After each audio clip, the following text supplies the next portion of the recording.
So, PM, let's start by talking about your experiences over the last 6 months as the CARICOM chairman.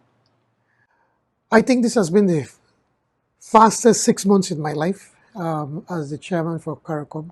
Certainly, it has been an honor and a privilege for me to be the chairman for the past 6 months for CARICOM. And it was a quite busy 6 months. If we think very quickly, for almost 2 years, nobody was traveling. And so everything was being done by Zoom. But now that we had the traveling, well, we had the first meeting, this summit, the heads, when they came here in March. It was very successful. 2 days where we talked about issues pertaining to the region, the issues of access to our local markets, to the regional markets, issues of the single market and economy, COVID, the economy, the issues of climate change, and how we can access to financing. And right after that, the following day, then we had a summit between CARICOM and SICA, something that has not taken place in 10 years. And so we were quite excited to have our colleagues from Central America to join us, and which they did. Also, we must remember that the Secretary General of the Antonio Guterres from the United Nations was going to join us, but because of the crisis in Ukraine, they had a vote at the UN, so he could not travel. But he joined us via the Zoom, and so did President Hernandez, the president of Argentina, who is the president of CELAC. So it was a big meeting that we had. And again, we agreed that both areas, both SICA and CARICOM, we want to find ways how we can work together. When you look at it, these two regions represent a market over $400 billion.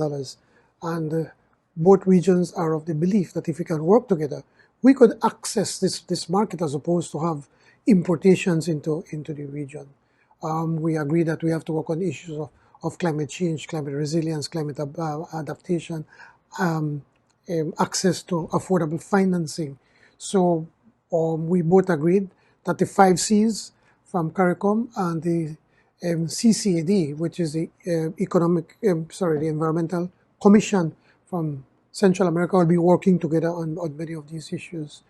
We had several other meetings after that, of course. We had a COVID-19 one-day forum that was hosted by President Joe Biden, and I was representing CARICOM and gave a short presentation, and it was from people all over the world, leaders from all over the world that participated.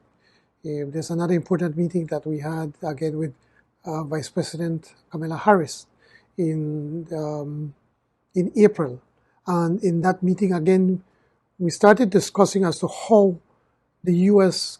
can be able to work closer with CARICOM. We feel that over the years we've drifted and we have not had these direct communications with the United States. And Vice President Harris is her parents, her family originally come from the Caribbean, from Jamaica in particular. So she has this affinity, this connection to CARICOM. So she promised that she's going to take it on her own to be able to start to see how we can develop access, for instance, access to vaccines, for instance. The issue of financing continue to come up. The issues of banking relationships that we have, the issues that we have. She again promised that she was going to work with us, and then promised that we were going to meet again at the Summit of the Americas, which just took place a few days ago. And then we also asked that if we can have President Biden also meet with us. Another important meeting that we had was with Maxine Waters, Congresswoman Maxine Waters, and her committee on financial services. We met in Barbados. President Mia Motley organized a meeting. And it's a full day intense of discussions of the challenges that small countries like us in CARICOM are having because of laws that were enacted by Congress in the United States against drug trafficking, money laundering, money for terrorism or terrorist activities. All laudable set of laws that were put in place to control these illegal activities. but we have become collateral damage because the fines are so high that the banks, like Bank of America, for instance, and Chase, and all the other banks, felt that this the little monies that you would make doing business with Belize is not worth the risk. So what they have done is that they have severed that banking relations with us, and it makes it so much more difficult for us to conduct business. It makes it more expensive, and it even takes longer. The other big meeting that we had certainly was at the Summit of the Americas. It was a busy, busy 3 days. And again, CARICOM, we were very firm that we wanted a meeting with President Biden. And so President Biden did meet with us along with Vice President Harris. And the importance of that meeting is that then they have agreed to set up 3 committees. One to address the issue of access to affordable financing. The second one is to address the issues of food security, and the third one was energy security.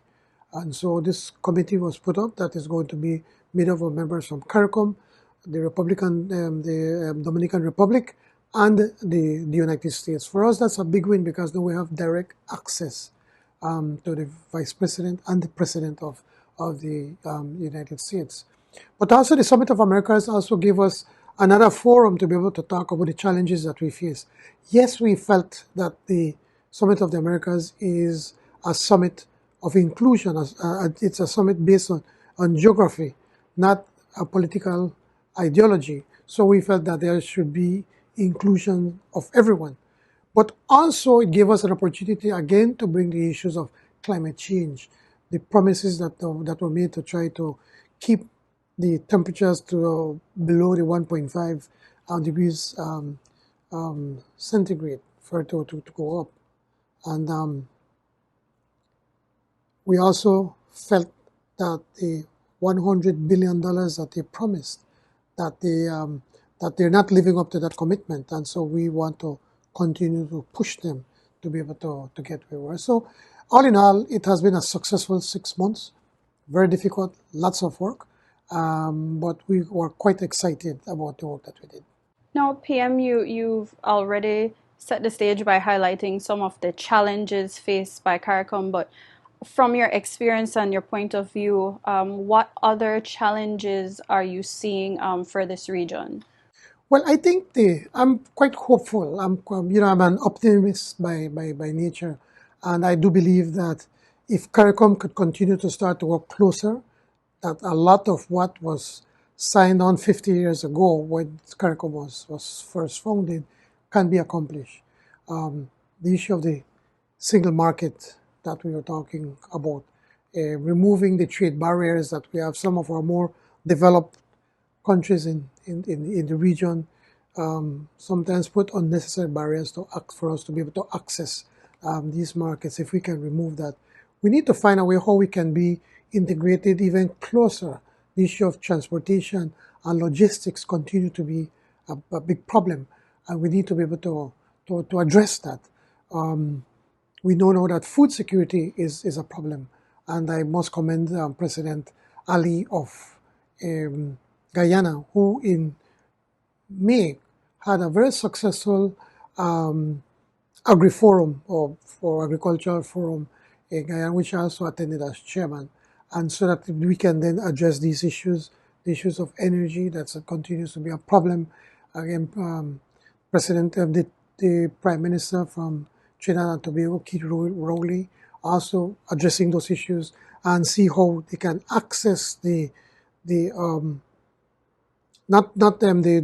the gas in the region, and because of the problems that the United States have with Venezuela. And I'm saying, well, if we could access that, we could address a lot of the issues or the challenges that we have with on energy. So I believe that we have a bright future. We need to continue to live up to the whole principle or the vision that the founding fathers came up with when they set up CARICOM. Now, one of the things you spoke about at the Summit of the Americas is regional and global unity. In that respect, then, what is the importance of CARICOM on the global stage? Well, on the global stage, I think that if we can continue to work together and to speak in one voice, then we can be listened to. The good and a perfect example is the Summit of the Americas, that when we were there, we were not too sure if President Biden would have met. And we said, no, we want a meeting with President Biden. And so we agreed. We were thankful that Vice President Harris managed to find a little space where President Biden could come and to be able to hear firsthand the challenges that we have and to see how is it that the United States can help us or how we can strengthen that important relationship that we have with them. And likewise, when we talk in other forums in the United Nations, for instance, we go to Kigali next week, the heads for the Commonwealth of Nations we're going to meet. It gives us a louder voice and to ensure that we are heard, that the issues, again, climate change, we did not cause the problems in climate change, but we are paying the price. CARICOM is in the bullseye of climate change because of the hurricanes, more active hurricanes, more vicious hurricanes, droughts, and heavy rains when it should not be raining, flooding. So all of these issues, we are paying the price. And if we don't do anything, if we do not take action, some of our islands are going to disappear. In Belize, the low-lying areas, are going to disappear because the waters keep rising.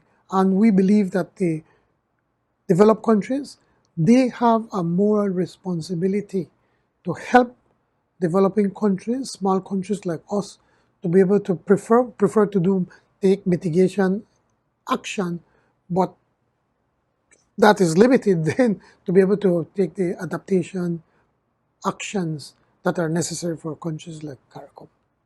Now, 6 months, you said it's short, PM. Your chairmanship is almost over, and in July, you'll be handing over. What are you looking forward to at the upcoming meeting? Well, certainly, it's been a very intense 6 months, but gratifying because we felt that we managed to get a lot of work done for the past 6 months. President Santokhi will take over as the president of Suriname. And whilst we were in Belize, we decided to set up another, what we called a quote-unquote cabinet portfolio. And we put him responsible for industrial development. So we look forward to see what are his plans, what are his ideas when it comes to that matter. But also it's going to be a continuation of the work that we have done. I have every confidence in President Santokhi. He is a very thoughtful man. I always observe him when we're in meetings. He listens, attentively, and then whenever he talks, he's right on point.